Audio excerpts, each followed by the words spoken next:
आम आदमी पार्टीर ब्लॉक स्तरीय बैठक गंदिया ब्लॉक षडंगी पंचायत धनियानाली मठ ठारे स्थानीय पंचायतर वरिष्ठ नागरिक श्रीनिवास बेहेरा सभापतित्व अनुष्ठित हो जाइए।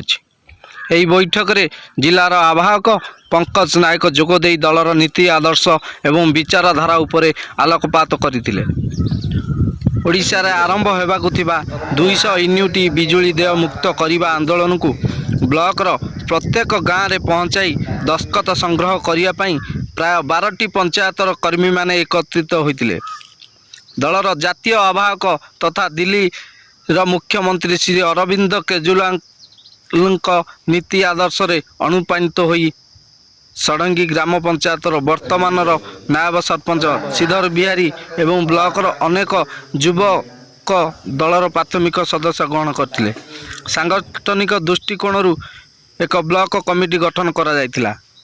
एही कमिटी रे इंजीनियर सौम्यरंजन बेहेरा ब्लॉक सभापतित्व दायित्व नहीं बेले विपिन बिहारी स्वाई विजय पात्र गंधर्व सेना देउरी उपसभापति रूपसुदन बेहेरा संपादक एवं आशीष कुमार महाराणा कोषाध्यक्ष दायित्व नहीं। उक्त बैठक में जिला युव सभापति सुधांशु ओझा वरिष्ठ सदस्य सुनील साहू विभूति पात्र प्रभात महाराणा ऋषिराज बारिक श्रीधर खटुआ चिंतामणि प्रधान प्रमुख उपस्थित रही ब्लॉक संगठन संपर्क में निज निजर अभिभाषण रखिथिले।